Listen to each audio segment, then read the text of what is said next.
கர்த்தருடைய பரிசுத்த நாமத்திற்கு மகிமை உண்டாவதாக. ரோமர் 15ஆம் அதிகாரம் 13வது வசனம்.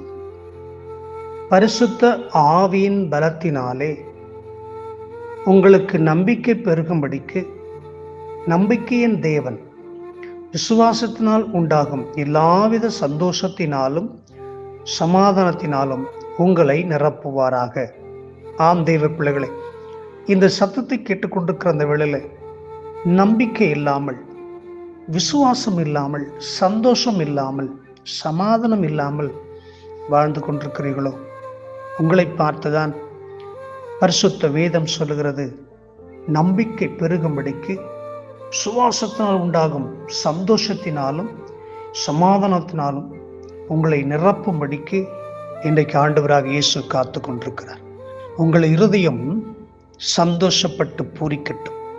உங்கள் வாழ்க்கை மிகப்பெரிய விசுவாசம் ஆளுகை செய்யட்டும்.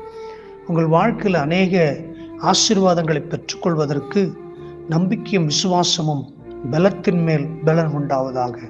வாழ்நாள் முழுவதும் சுவாசியுங்கள். சுவாசத்தினால் சந்தோஷம் பெருகும், சந்தோஷத்தினாலே சமாதானமும் பெருகும். உங்கள் வாழ்நாள் முழுவதும் சந்தோஷத்தினால் சமாதானத்தினால் பெருகி ஆசீர்வாதமாயிருங்கள். இயேசுவை நம்புங்கள். இயேசு உங்களை என்னையும் ஆசீர்வதிப்பாராக. God bless you. Amen.